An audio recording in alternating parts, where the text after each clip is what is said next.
Yang saya khawatir bukan itu, akhirnya diatur kompetisinya. Kalau lawan klub Bayangkara nggak boleh menang lawannya kan? Dia 3 tahun di sana. Iya. Dia tuh sebetulnya belajar nggak sih soal manajemen klub di Itali, klub ya, sama manajemen kompetisi.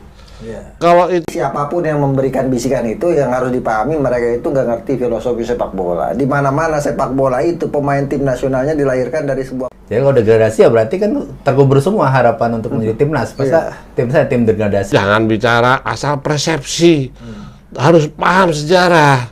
Bahwa di dunia pertama nggak ada tuh. Aseto menolak, terus akhirnya minta apa cuma rupiah. Satu rupiah. Jadi kalau kemudian diulangi lagi, hanya keledai yang jatuh di lubang yang sama kan gitu kan? Ini berulang kali loh ini. Kalau berulang kali bukan keledai lagi itu kan? Nyomet. Mungkin buaya kan? Indonesia gak ramai tanpa Cucu Mio. Indonesia ramai dengan Cucu Mio. Semakin ramai dengan Cucu Mio. Keramaian sepak bola dan musik yang berkualitas.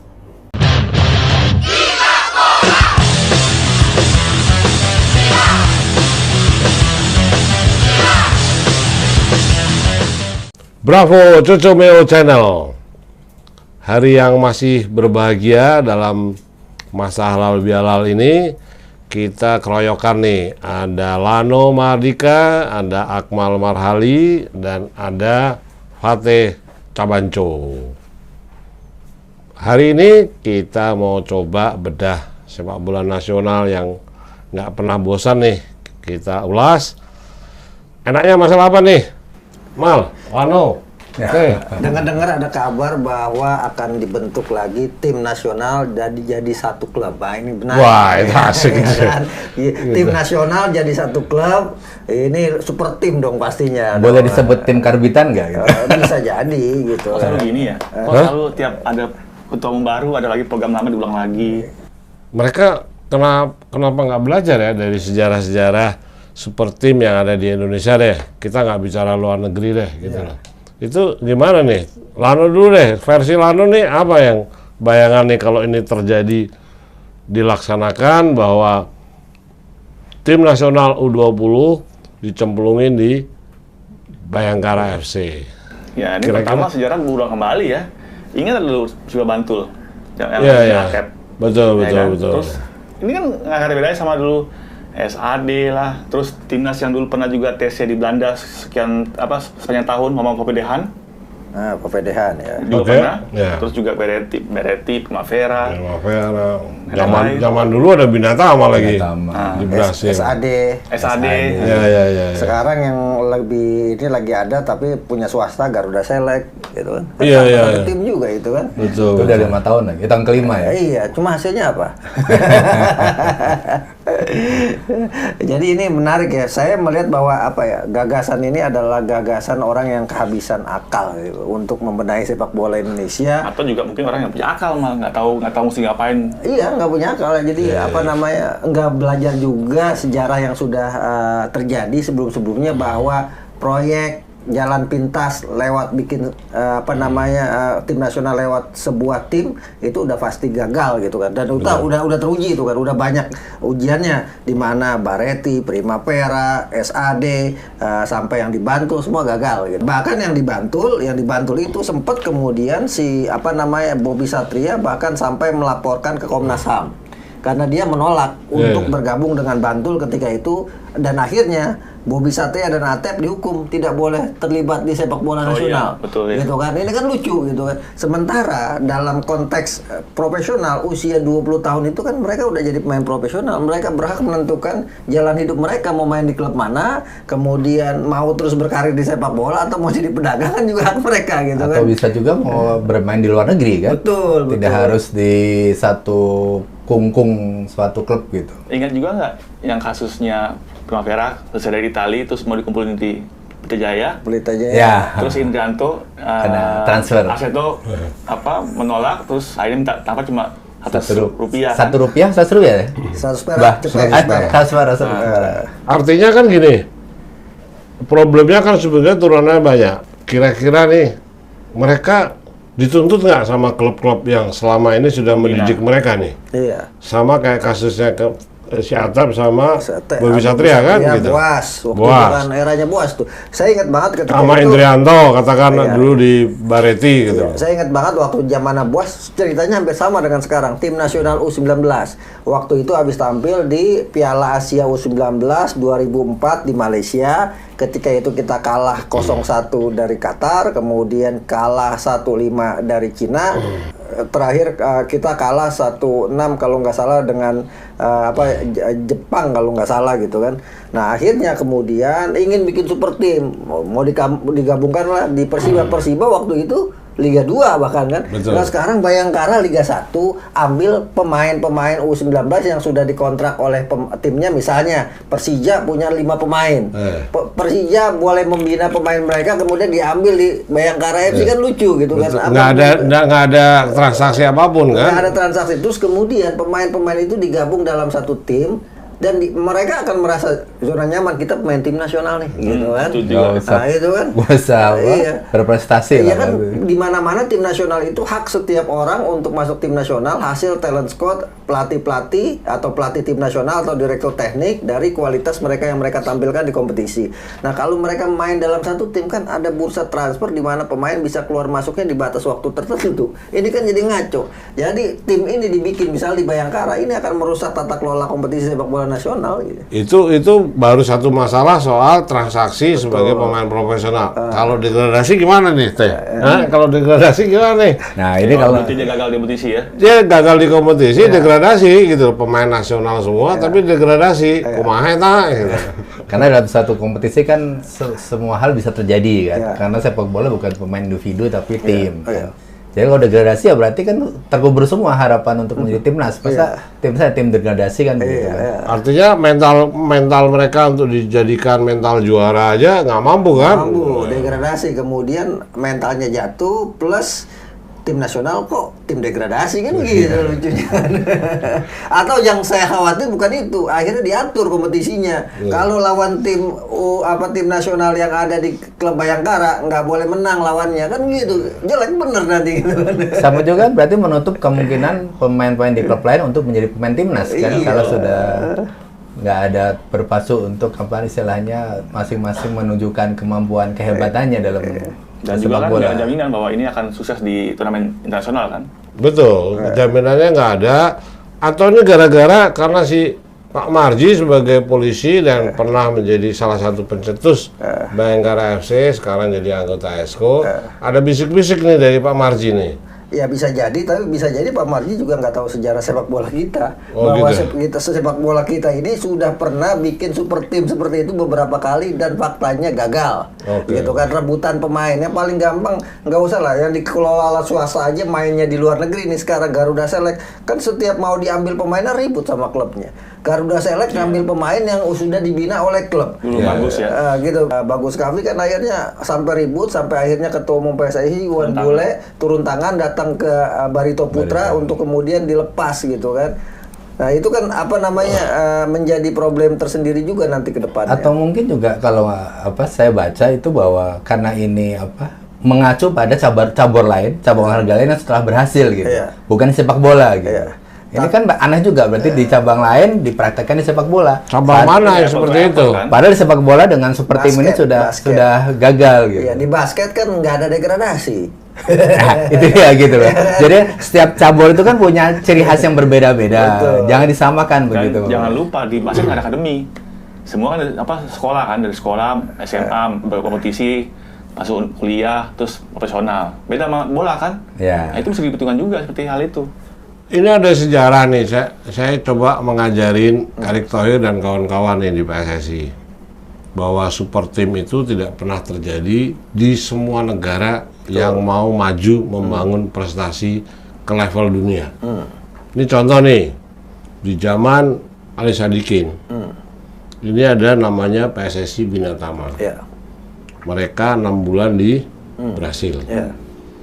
Oh iya. Ya kan, sampai di sana karena ini urusan politik, jadi waktu itu Brasil salah satu negara yang menolak Timor Leste, Timur itu bergabung dengan Indonesia.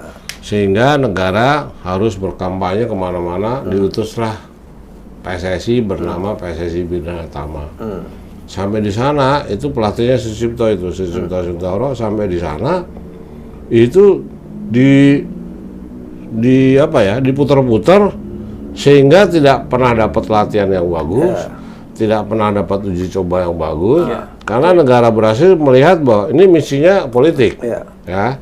Tetapi di luar apa namanya PSSI Bina Tama itu masalah politik, yang berangkat ke sana, yang sampai masuk ke tim nasional itu cuma 2 pemain. Satu Berti Tituarima, yang kedua Ruli Nere. Mungkin tambahannya ada Didi Darmadi. Itu ya. Habis itu lahirlah PSSI Garuda 1. Itu kalau PSSI Bina Tama di zaman Ali Sadikin, PSSI Garuda 1 itu di zamannya Cardono. Itu lahir dari materi pemain Suratin. Tahun 80 yang juara-juara masuk di situ. 82 ya, yang 82 Bahwa Patar Tabunan, Asari itu PSMS juara itu. PSMS Medan. Itu dari sistem pembinaan super tim Garuda 1 itu yang lama di tim nasional itu cuma 3 pemain dan itu kebetulan medali emas semua. Marjuki Nyamat, Asari Rangkuti sama Patar Tambunan. Itu semua materi pemain Garuda 1. Di materi Garuda 2 itu lebih parah lagi. Menjelang pra-olimpiade Barcelona tahun 92 itu penyisiannya di Surabaya. 6 pemain yang masuk dari pemain Galatama tiba-tiba menjelang pra-olimpiade disusupin masuk di PSSI Garuda 2. Itu Ansari Lubis, Widodo Putra, Bejo, kipernya Listianto Raharjo, Haji Santoso, Kas Hartadi, Ansari Lubis sama Widodo. Itu akhirnya jadi bukan PSSI Garuda 1 lagi, Garuda 2 lagi. Artinya pembinaan super tim itu menjelang untuk satu tim di tim nasional mewakili Indonesia itu gagal. Terbukti ada tambahan satu lagi, kalau nggak salah bek kanannya itu Rasita Amsyah dari PKT. Jadi ada 6. Itu lahirnya PSSI Garuda 2 yang gagal. Di tim nasional, pemain PSSI Garuda 2 itu tinggal 2. Agung Setiabudi sempat menjadi kapten tim nasional tahun 2022, tahun 2002. Terus strikernya Rocky Putra. Ya kan? Di zaman Cardono menjelang terakhir, masih ada Primavera dan Baretti, ya kan? Kalau yang tadi Bina Tama sama Garuda kan ini pelatnas jangka panjang sebenarnya kan, bukan super tim.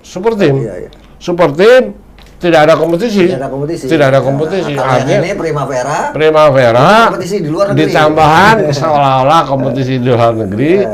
Lahirlah Primavera dan Baretti. Di Primavera, seingat saya nih, yang lama di Primavera masuk tim nasional. Ada Kurniawan, Yeyen, Bima Sakti, sama Kurnia Sandi, mungkin Anang Maru ya? Iya, Anang Maru. Ya kan, ada seperti itu. Nah, di Baretti justru tidak ada satupun pemain yang lama di tim nasional. Oh iya. Kira-kira gitu ya? Yang terakhir muncul waktu 2004 itu Karis Yulianto. Benar. Nah, ya kan, untuk Piala Asia ya. Nah, terakhir super tim itu ada 2 nih. Yang satu SAD dari hasil turnamen nih. Turnamen direkrut jadi pasukan SAD di Uruguay. Yang lama di tim nasional menurut Akmal masih ingat nggak siapa? Ya yang lama ya Manahati Lastusen terakhir kemarin. Sama Alvin kan? Sama Alvin Tuasa Lamoni. Cedera habis itu selesai kan? Yang jadi artis Samsir Alam. Garis bawah. Yang lebih parah lagi adalah Garuda Select.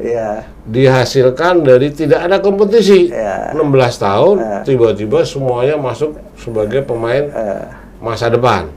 Sampai hari ini ada yang ditransfer nggak sama klub? Artinya dilirik, diambil, ditransfer dengan harga mahal. Nggak ada kan? Artinya Erick Thohir harus paham bahwa sepak bola di dunia Beda itu dengan basket. beda dengan basket Beda dan dengan tidak ada membangun tim dengan super tim. Betul. Dan Dan juga gini. sejarahnya sudah membuktikan di kita tidak bisa dengan Gagal. seperti Ya, karena di negara lain nggak ada. Saya masih ingat Michael Essien nggak? Kita ketemu di Iya, Mario. Amalano itu. Kan? Iya. Michael Essien bilang gini, ketika dia selesai Piala Dunia U20 dengan Ghana, dia nggak berpikir, dia kemudian orang Ghana nggak berpikir kita kumpulkan U20 ini dalam satu tim, kita Mimpi. ikut kompetisi. Tapi kemudian di ruang ganti apa? Kita yang ikut Piala Dunia di sini, kata Essien kan, berjanji bahwa kita harus main ke Eropa. Kalau nggak main di Eropa berarti kita gagal. Gagal, Nah, itu betul. kan. Ya itu kata-kata Essien. Harusnya tim nasional Indonesia U20 yang gagal kemarin ke Piala Dunia nih, Ya, sama U20, berjanji. bicaranya seperti itu. Kita harus main di luar negeri. Kalau kita nggak main di luar negeri, berarti kita generasi gagal gitu. Bahkan Essien bilang, ya kan, bahwa kita nggak peduli bahasa di sana pakai bahasa Tarsan kayak mau bahasa apapun, yang penting kita main di Iya. Liga Eropa kan Iya, gitu. Jadi bahasa nggak penting ketika dia harus dapat tawaran. Bahasa, makanan nggak penting. Seperti kanan luar yang ditawarkan, yang ditaksir sama Essien, anak Persib baru Febri sama Haryadi. Febri. main skillnya tinggi, ya kan, kelas 1 di Indonesia. Ketika itu Iya. ditawar main di Italia aja nggak, di Thailand nggak bisa, nggak mau kan, nggak mau. karena nggak tahu bahasanya. Satu itu, yang kedua kata Essien, orang Indonesia itu pemain bola kita kalau sudah punya main di klub besar, bisa beli rumah, punya pacar cantik sama apa Naikin berangkatin orang umroh, naik haji, orang tua. udah selesai karirnya. Itu Essien yang ngomong. Ini ya, apa namanya, pendalaman terhadap sepak bola Indonesia sangat kuat ya, Essien. Betul. Sementara Padahal Essien- sebentar gitu. Padahal satu musim aja loh. Sementara Essien gimana jadi bintang di Eropa, habis itu punya istri orang Prancis kan gitu. Satu lagi yang dibilang Essien adalah hebatnya sepak bola Indonesia, belum main skornya udah ketahuan. Jadi begitu Pak Erik, ya kan? Di sepak bola itu jangan bicara asal persepsi, harus paham sejarah. Bahwa di dunia pertama nggak ada tuh membangun super team. Yang mau negara maju ya, yang mau punya prestasi maju itu nggak ada. Korea nggak ada super team. Iya.